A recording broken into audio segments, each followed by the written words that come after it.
नमस्कार, मैं हूं निकिता और आप देख रहे हैं सत्यहिंदी.com। चलिए एक नजर डालते हैं अब तक की सुर्खियों पर। कांग्रेस के पूर्व अध्यक्ष राहुल गांधी को मोदी सरनेम केस में सूरत की सेशंस कोर्ट से कोई राहत नहीं मिली है। कोर्ट ने राहुल गांधी की अर्जी खारिज कर दी है। बता दें कि 2019 में राहुल गांधी ने मोदी सरनेम को लेकर अपने भाषण में टिप्पणी की थी, जिसे लेकर मानहानि का मुकदमा दायर किया गया था। इसी केस में निचली अदालत द्वारा दोषी ठहराए जाने और सजा मिलने के बाद राहुल गांधी की संसद की सदस्यता रद्द कर दी गई थी, जिसके बाद राहुल गांधी ने इस फैसले पर रोक लगाने के लिए सेशंस कोर्ट में याचिका दाखिल की थी। अब उसी याचिका पर आज हुई सुनवाई के दौरान इस मामले में कोर्ट ने राहुल गांधी को कोई राहत न देते हुए उनकी अर्जी खारिज कर दी है। वहीं कांग्रेस नेता जयराम रमेश ने कहा है कि कानून के तहत अभी भी हमारे पास जो भी विकल्प उपलब्ध हैं, हम उन सभी विकल्पों का इस्तेमाल करेंगे। मीडिया रिपोर्ट्स के मुताबिक सूरत सेशंस कोर्ट के फैसले के खिलाफ अब राहुल गांधी हाई कोर्ट जाएंगे। सुप्रीम कोर्ट में चल रही समलैंगिक विवाहों को कानूनी मान्यता देने की मांग वाली याचिकाओं पर सुनवाई को लेकर सीजेआई डीवाई चंद्रचूड़ ने कहा कि 59 सालों में समाज और कानून विकसित हुए हैं। स्पेशल मैरिज एक्ट केवल ढांचा प्रदान करता है, नई अवधारणाओं को इसमें आत्मसात किया जा सकता है। हम मूल व्याख्या से बंधे नहीं हैं, इसका विस्तार किया जा सकता है। हमारे कानून ने वास्तव में समलैंगिक संबंधों को विकसित किया है। समलैंगिकों को शामिल करने के लिए कानून संशोधित किया जा सकता है। हम किसी कानून को नहीं पढ़ रहे हैं, संवैधानिक गारंटी के संदर्भ में सिर्फ कानून का विस्तार करना है। हम किसी कानून की मूल व्याख्या से बंधे नहीं हैं। उन्होंने आगे कहा कि सवाल यह है कि क्या एक पुरुष और एक महिला के बीच संबंध इतना मौलिक है कि हम समान लिंग के बीच संबंध को शामिल नहीं कर सकते। स्पेशल मैरिज एक्ट 1954 का उद्देश्य उन लोगों को विवाह की अनुमति देना था जो विवाह के धार्मिक शासन से परे पूरी तरह से पर्सनल लॉ पर नहीं है। जब समलैंगिकता को अपराध की श्रेणी से बाहर किया गया तो आपको यह भी एहसास होता है कि ये एक बार के रिश्ते नहीं हैं, ये स्थायी रिश्ते भी हैं। ये न सिर्फ शारीरिक तौर पर बल्कि भावनात्मक रूप से भी ये मिलन स्थिर हैं। आने वाले मध्य प्रदेश के विधानसभा चुनावों से पहले वरिष्ठ नेता दिग्विजय सिंह ने अपनी ही पार्टी पर सवाल उठाए हैं और कहा कि कांग्रेस का संगठन कमजोर है और इलेक्शन मैनेजमेंट में कमी रहती है। दिग्विजय सिंह ने आगे कहा कि जनता हमें वोट तो देना चाहती है, लेकिन संगठन की कमजोरी की वजह से हम लोग उसे पूरा नहीं कर पाए। बता दें कि बीच के 15 महीनों को छोड़कर पिछले 18 सालों से कांग्रेस मध्य प्रदेश में सत्ता से दूर रही है। वहीं कांग्रेस नेता के इस बयान पर एमपी के कैबिनेट मंत्री विश्वास कैलाश सारंग ने कहा कि एक तरफ तो आप कहते हो कि कमलनाथ हमारे सीएम फेस हैं और दूसरी तरफ आप कह रहे हैं कि कमलनाथ के नेतृत्व में जो संगठन काम कर रहा है वह तार तार है। ये दिग्विजय सिंह का स्टाइल है, वह कमलनाथ को वापस कोलकाता छोड़कर आएंगे। वहीं इस मामले को डैमेज कंट्रोल करने पूर्व मुख्यमंत्री कमलनाथ ने कहा कि दिग्विजय सिंह ने ये नहीं कहा कि संगठन कमजोर है, बल्कि उन्होंने कहा है कि हमारा बूथ मैनेजमेंट कमजोर है, क्योंकि हमारा मुकाबला केवल भारतीय जनता पार्टी नहीं बल्कि भारतीय जनता पार्टी के संगठन से है और हमारा संगठन मजबूत हो गया और मजबूती की ओर जा रहा है। हम बूथ लेवल तक अपना संगठन बना रहे हैं, क्योंकि मैं मानता हूं कि सबसे भारी बूथ प्रभारी और हम उनका मुकाबला करेंगे। अगले महीने गोवा में होने वाली एससीओ मीटिंग के लिए पाकिस्तान ने कहा कि विदेश मंत्री बिलावल भुट्टो जरदारी इसमें हिस्सा लेने के लिए भारत आएंगे। पाकिस्तान के विदेश मंत्रालय के प्रवक्ता ने कहा कि बिलावल भुट्टो जरदारी भारत के गोवा में 4 से 5 मई को होने वाली SCO council of foreign ministers में पाकिस्तान के प्रतिनिधि मंडल का नेतृत्व करेंगे। उन्होंने आगे कहा कि बैठक में हमारी भागीदारी एससीओ चार्टर और प्रक्रियाओं के प्रति पाकिस्तान की प्रतिबद्धता और पाकिस्तान द्वारा अपनी विदेश नीति की प्राथमिकताओं में क्षेत्र को दिए जाने वाले महत्व को दर्शाती हैं।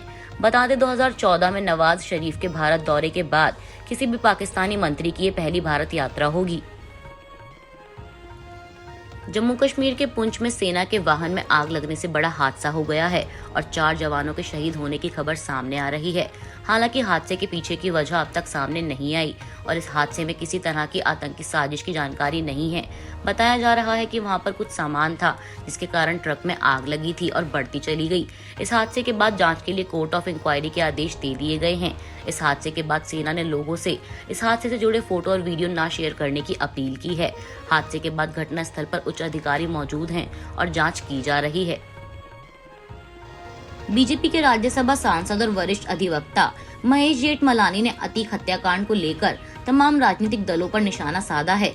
उन्होंने अतीक जैसे अपराधियों को सियासी संरक्षण देने का दावा करते हुए सपा और बसपा पर सवाल उठाए हैं। इस दौरान उन्होंने मुंबई में दाऊद साम्राज्य और राष्ट्रवादी कांग्रेस पार्टी की सांठगांठ का भी जिक्र किया। जेठमलानी ने कहा कि अतीक अहमद जैसे माफिया डॉन लगातार आपराधिक गतिविधियों के बावजूद फलते फूलते हैं, क्योंकि वे राजनीतिक दलों को पैसा देते हैं और इसके बदले में उन्हें संरक्षण मिलता है।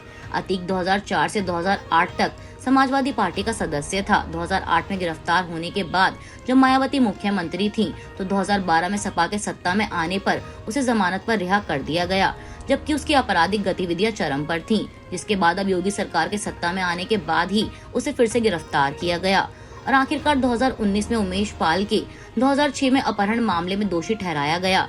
यह योगी सरकार ही थी जिसने उसकी अवैध कमाई की 11,000 करोड़ रुपए की संपत्ति कुर्क करके उसके वित्तीय प्रभाव को समाप्त कर दिया और उसकी दौलत छीन ली गई।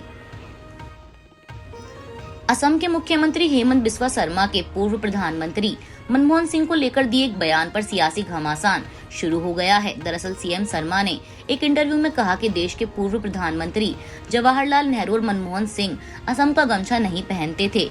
इस पर कांग्रेस की सुप्रिया श्रीनेत ने कहा कि वे सीएम शर्मा के मानसिक स्वास्थ्य को लेकर चिंतित हैं। उन्होंने आगे कहा कि बार-बार कांग्रेस हेमंत को सलाह दे रही है कि वह एक अच्छे डॉक्टर को दिखाएं। दरअसल हेमंत बिस्वा शर्मा ने कहा था कि नेहरू भी इस देश के प्रधानमंत्री थे, लेकिन क्या कभी किसी ने उनके गले में असम का गमोसा देखा है? इंदिरा गांधी और फिर मनमोहन सिंह थे जो असम से सांसद थे, लेकिन क्या आपने उन्हें किसी आधिकारिक समारोह में गमछा ले जाते देखा है? हम पूछ सकते हैं कि आप 18 साल तक असम के सांसद रहे, लेकिन जिस दिन आपने शपथ ली उस दिन आप असम का गमछा पहन सकते थे। हमें खुशी होती, उस समय हमें नहीं पता था कि इसमें कोई संदेश है। वहीं अब हेमंत बिस्वा शर्मा के इस दावे के बाद कांग्रेस की तरफ से कई प्रतिक्रिया आई हैं। पार्टी की स्टूडेंट विंग यानी national student union of India के राष्ट्रीय महासचिव अनुशेष शर्मा ने ट्वीट करते हुए मनमोहन सिंह की 2 तस्वीरें शेयर की। इनमें से एक में पूर्व पीएम असम के पूर्व सीएम तरुण गोगोई के साथ दिख रहे हैं। दोनों ही तस्वीरों में मनमोहन सिंह ने गमछा पहना हुआ है। वहीं इसके बाद सुप्रिया श्रीनेत ने भी असम के सीएम पर निशाना साधा। उन्होंने ट्वीट कर कहा कि कहीं ऐसा ना हो कि आप भूल जाएं कि आप असम के सीएम हैं, ना कि नॉर्थ ईस्ट के 2 रुपए के ट्रॉल इंचार्ज। आपके मानसिक स्वास्थ्य के बारे में हम चिंतित हैं। बार बार आपको सलाह दे रहे हैं कि प्लीज किसी अच्छे डॉक्टर से मिलें और दिखाएं। प्रयागराज में माफिया अतीक अहमद और अशरफ की हत्या के आरोपियों से पुलिस की पूछताछ लगातार जारी है। इस बीच एक बड़ी खबर सामने आ रही है। सूत्रों के मुताबिक पुलिस कस्टडी में शूटर सनी ने कबूल किया है कि इन तीनों आरोपियों को दिल्ली के जितेंद्र गोगी गिरोह के संपर्क से हथियार मिले थे। कानपुर का बाबर भी इसी गैंग से जुड़ा था। बाबर के जरिए ही ये लोग गोगी गैंग के संपर्क में आए थे।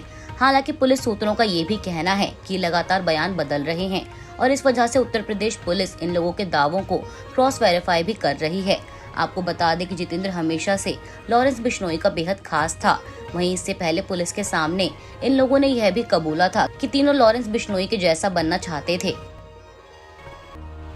आईपीएल के आज पहले मुकाबले में रॉयल चैलेंजर्स बेंगलोर और पंजाब किंग्स आमने सामने हैं। पंजाब किंग्स ने टॉस जीतकर पहले गेंदबाजी का फैसला किया था और बेंगलोर ने अपने 20 ओवरों में 4 विकेट खोकर 174 रन बनाए हैं, जिसमें फैफ डू प्लेसिस और विराट कोहली के अर्धशतक शामिल हैं। आईपीएल के दूसरे मुकाबले में आज दिल्ली कैपिटल्स और कोलकाता नाइट राइडर्स के बीच दिल्ली के अरुण जेटली स्टेडियम में मैच खेला जाएगा। कोलकाता नाइट राइडर्स 5 में से 2 मैच जीतकर पॉइंट्स टेबल में 7वें स्थान पर है। वहीं दिल्ली कैपिटल्स को 5 मैचों में अपनी पहली जीत की तलाश होगी। आज के लिए बस इतना ही। बाकी की खबरों के लिए बने रहिए सत्यहिंदी.com के साथ।